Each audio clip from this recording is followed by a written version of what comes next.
Thank you, and special thanks to Professor Déroche and Hassan Shahdi for organizing this wonderful conference.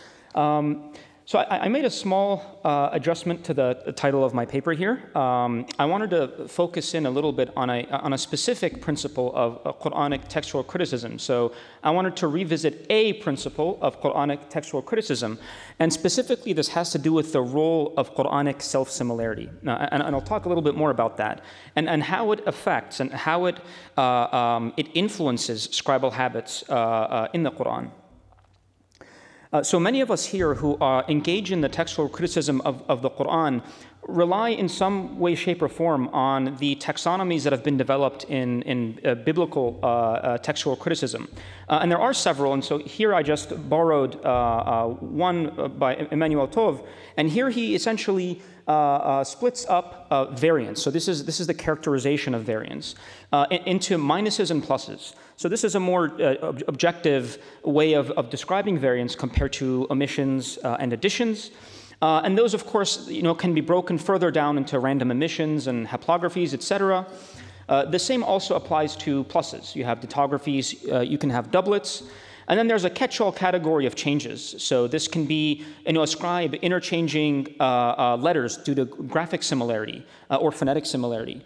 Sometimes you see transpositions and the blurring of word boundaries, mater lectionis, and all different kinds of things here. So, and this is just one way to characterize variance, one way to classify and describe variance that we find. And many of us also apply this same characterization to variants that we see in Qur'anic manuscripts. Now, I wanted to highlight just a few examples that I've selected for breadth and not just kind of a random selection of variants that highlight that these kinds of scribal errors and variants are present in Qur'anic manuscripts. So in the example of a random omission here, we have, for example, the scribe meant to write هَذَا مَا, but the scribe omitted the alif. And really, there's nothing else to it. Just there's a random omission, which happens sometimes in the process of copying. And by the way, these kinds of errors are not limited to early Qur'anic manuscripts. So here we have a Mamluk era Qur'an manuscript where we have what's called homoarcton. So the scribe was, so there's parablipsis. So the scribe was looking off to the side, copying from an exemplar. And this is Q47, so this is Surah Muhammad. And so we have أَفَلَا يَتَدَبَّرُونَ الْقُرْآنَ أَمْ عَلَى قُلُوبٍ أَقْفَالُهَا. And the next verse is actually إِنَّ الَّذِينَ ارْتَدُّوا. So that's how the verse begins. But the scribe, due to the similarity in the beginnings of the verses, the scribe's eye jumps to إِنَّ الَّذِينَ كَفَرُوا وَصَدُّوا عَنْ سَبِيلِ اللَّهِ. And you can see here in the margin, the scribe he skipped quite a number of verses, about 6 verses. And so you can see here in the margin, the scribe had to fill in the gap here once they noticed their mistake. So we see these kinds of things as well. We see transpositions. So here, for example, in Q1433, we have a semsh instead of a shems. So the scribe transposed the dots on the sin and the sheen. Now we get these kinds of variants as well in the regional variants. So this is a regional variant that distinguishes the Syrian and Medinan exemplars from the Iraqi ones. So here, for example, we have وَلَا يَخَافُ عُقْبَاهَا and فَلَا يَخَافُ. And what's interesting here is this could be an example of graphic similarity. So in this particular position, the waw and the fa are graphically very, very similar, except one connects to the succeeding letter and the other one doesn't. So one can imagine a scenario where a waw was written too close to the lam alif, or the line connecting the fa to the lam alif was faint and resulted in going from fala to wala or wala to fala.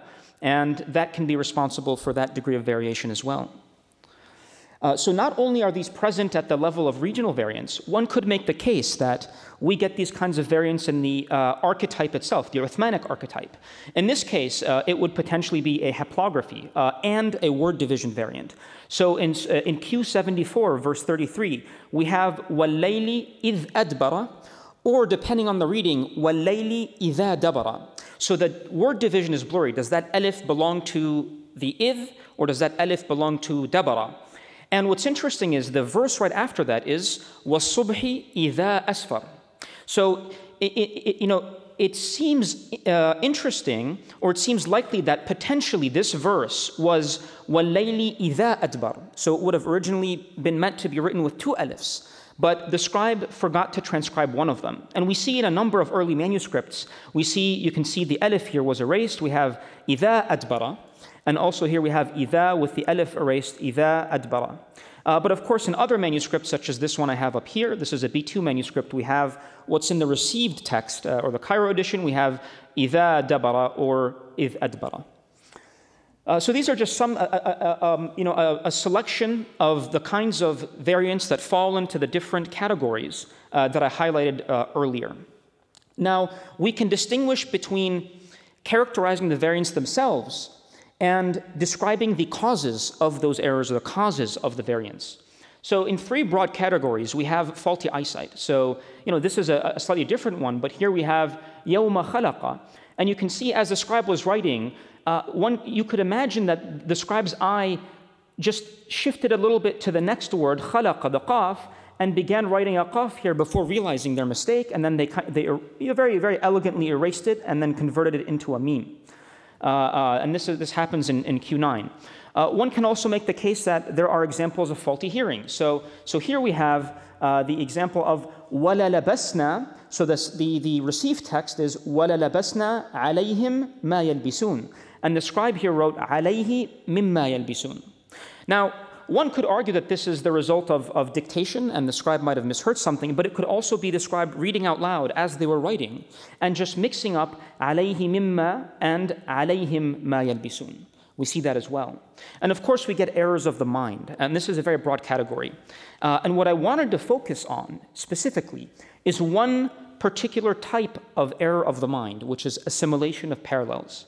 And this idea, this assimilation of parallels is to assimilate or to harmonize the wording of one passage to the slightly different wording in a parallel passage. All right? Now, one interesting and unique thing about the Quran is that it is highly self-similar. Right, so I took this passage from Behnam Sadiqi's study of the Sana'a palimpsest because I thought it described this phenomenon very well. So he says that the Quran is and calls itself self-similar, kitaban mutashabihan. It is full of repeated sentences and phrases that differ in 1, 2, or a few words. That is why even today, memorizers routinely find themselves adding or substituting a word inadvertently if the added word appears in a similar sentence in a different verse. One's knowledge of other passages shapes one's memory of the verse at hand, generating substitutions, additions, and deletions that hark to the parallel. Also here we have sort of a quantitative look on the Qur'anic self-similarity. This is from Andrew Bannister's dissertation and a subsequent monograph, and here he quantifies what he calls formulaic density. How often are Quranic formulae repeated in different surahs? And the upshot of this, what I'm simply trying to highlight here, is that the Quran has a high formulaic density. It is very self-similar. And now I want to show how this plays a role in generating mechanisms. One other thing I wanted to add to this is that, recently, Gabriel Said Reynolds looked at doublets. They are verses that are very self-similar in the context of source criticism. So here's an example of 2 self-similar verses. So, إِنَّمَا حَرَّمَ عَلَيْكُمُ الْمَيِّتَةَ وَالدَّمَ وَلَحْمَ الْخِنْزِيرِ. And so here we have, in Q2, we have وَمَا أُهِلَّ بِهِ لِغَيْرِ اللَّهِ. And then we have a transposition in Q16, وَمَا أُهِلَّ لِغَيْرِ اللَّهِ بِهِ. And then towards the verse end, we have فَمَنُ اضْطِرَّ غَيْرَ بَاغٍ وَلَا عَادٍ. And then we have the addition of فَلَا إِثْمَ عَلَيْهِ, which is lacking in this verse. And then we have فَإِنَّ اللَّهَ غَفُورٌ رَحِيمٌ and إِنَّ اللَّهَ غَفُورٌ رَحِيمٌ. So you can see how this is very, very tricky to get right. There's a small transposition, there's an addition here, and then a فَإِنَّ instead of إِنَّ. Now, as far as I'm aware, the only systematic exploration of the role of Quranic self-similarity within the context of textual criticism was Behnam's study of the undertext of the Sana'a palimpsest. And so here I just have a couple examples of how he applied it in essentially creating a stemma or describing the relationship between the Uthmanic text type and what he calls the C1 text type. So here, for example, in the Uthmanic text, we have وَيَكُونَ الدِّينُ لِلَّهِ, and then in the C1 text, so the undertext, we have وَيَكُونَ الدِّينُ كُلُّهُ لِلَّهِ. So we have كُلُّهُ added in here. And what he observes is this particular phrase with كُلُّهُ occurs elsewhere in the Uthmanic text. So the word kulluhu would have been expected here for somebody familiar with the language of the Quran. And then we have here in the Uthmanic text, it's وَكَتَبْنَا عَلَيْهِمْ, so there's a pronoun here, عَلَيْهِمْ. And then we have in the C1 text, we have وَكَتَبْنَا عَلَى بَنِي إِسْرَائِيل, so specifically عَلَى بَنِي إِسْرَائِيل. And he points out that this phrase, exact phrase, كَتَبْنَا عَلَى بَنِي إِسْرَائِيل, occurs shortly before Q545 and Q532. So the proximity of this occurrence might explain why we get وَكَتَبْنَا عَلَى بَنِي إِسْرَائِيل in the Sana'a undertext. And so the point I'm trying to highlight, or I want to make here, is that we can actually apply this principle systematically as well to the Uthmanic text type. So all the manuscripts that belong to the Uthmanic text type. And so what I want to do is go through a few examples. So here we have, in Q47, verse 26, we have ذَلِكَ بِأَنَّهُمْ قَالُوا لِلَّذِينَ كَرِهُوا مَا نَزَّلَ اللَّهِ. So this is the received text. In the Cairo edition, we find مَا نَزَّلَ اللَّهِ. But then when we look at a number of early manuscripts, and this is not exhaustive, we find مَا أَنزَلَ اللَّهِ, مَا أَنزَلَ اللَّهِ. And here we can see the alif is erased, مَا أَنزَلَ اللَّهِ. Same here, مَا أَنزَلَ اللَّهِ, مَا أَنزَلَ اللَّهِ, مَا أَنزَلَ اللَّهِ. The alif is erased. And so at first glance, one would be tempted to say, perhaps the original Uthmanic text was مَا أَنزَلَ اللَّهِ, right? So not only is it found in the majority of early manuscripts, but these span different text types, different regional traditions. So they are on different branches of the stemma of the Uthmanic text.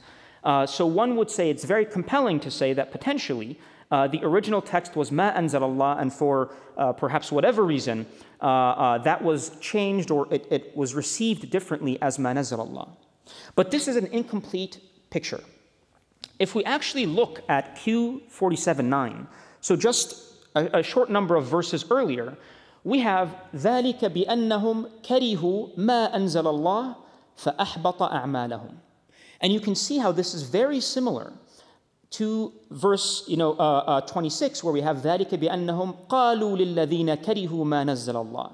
And in fact, if we just expand our breadth a little bit and look at some other manuscripts, we find مَا نَزَّلَ اللَّهِ, for example, in the Mashhad Codex in St. Petersburg E20, and also in the Husayni Codex as well. And here one would realize that because of self-similarity, because of the assimilation of nearby terms, one can make the case to prefer the received text over what is predominantly found in early Qur'anic manuscripts. Another application of the assimilation of parallels is the ability to assign textual priority. So in my study of the regional variants, I constructed this basically genealogy or network describing the relationship between the different Uthmanic text type, the different regional texts. But what you can't do simply by studying the variants alone is discern which of the Syrian, Medinan, Basran, and Kufan exemplars was the archetype, was the original. But a closer look at the regional variants allows us to use this assimilation of parallels to actually identify a potential archetype. So here, for example, we have in the Syrian exemplar, the waw is not present. قَالُوا اتَّخَذَ اللَّهُ وَلَدًا. So this is Q2:116. But what we find in Q10:68 is قَالُوا اتَّخَذَ اللَّهُ وَلَدًا. So the Syrian one lacks the waw, and so we can see that, we can make the case that potentially the scribe harmonized these two verses. In Q3:184, we have جَاءُوا بِالْبَيِّنَاتِ وَبِالزُّبُرِ وَالْكِتَابِ الْمُنِيرِ. And then in Q35:25, this addition of the ba in the Syrian manuscript is found. جَاءَتْهُمْ رُسُلُهُمْ بِالْبَيِّنَاتِ وَبِالزُّبُرِ وَبِالْكِتَابِ الْمُنِيرِ. We also have in Q6:32, we have the Syrian variant, which lacks the lam, وَلَدَارُ الْآخِرَةِ خَيْرٌ versus the other regional variants, which وَلَدَّارُ الْآخِرَةُ خَيْرٌ. And then we can see in Q12, 109, Q16, 30, we have وَلَدَارُ الْآخِرَةِ as well. So again, one can start building a case that the directionality of textual priority goes from the Syrian tradition to the Medinan one. And then we can look at, for example, a Kufan variant. وَوَصَّيْنَا الْإِنسَانَ بِوَالِدَيْهِ إِحْسَانًا. So the ihsana here is present in the Kufan exemplar. And then when we look at Q29.8, we actually have husna. And that would make one tempted to say that the Kufan variant would take priority. However, if we just expand our view a little bit, we see many times the same type of phrase. Again, very similar but not identical. وَبِالْوَالِدَيْنِ إِحْسَانًا وَبِالْوَالِدَيْنِ إِحْسَانًا وَبِالْوَالِدَيْنِ إِحْسَانًا. And so one can make the case how the more frequent occurrence of بِالْوَالِدَيْنِ and إِحْسَانًا influenced the scribe to write إِحْسَانًا in Q46:15, and therefore we can make the case that in both directions, textual priority is assigned to the Medinan regional exemplar, and therefore one could argue how the Medinan text is perhaps the Uthmanic archetype. Now, this doesn't really stop here. So the examples I presented earlier, for example, with Ma Anzal Allah, one could argue that that is, just the influence of a close verse on the scribe who is copying. So can we find something that's that goes beyond the closeness of that example? So here I have an example from this manuscript from the Museum of Islamic Arts in Doha in Qatar. It's MS 474, 2003. And so here in Q6 An'am, verse 92, we have وَهَذَا كِتَابٌ أَنزَلْنَاهُ مُبَارَكٌ مُصَدِّقُ الَّذِي بَيْنَ يَدَيْهِ وَلِتُنذِرَ أُمَّ الْقُرَى وَمَنْ حَوْلَهَا وَالَّذِينَ يُؤْمِنُونَ بِالْآخِرَةِ يُؤْمِنُونَ بِهِ. And so here we can see already that the scribe, let's say, forgot the waw, litundira instead of walitundira.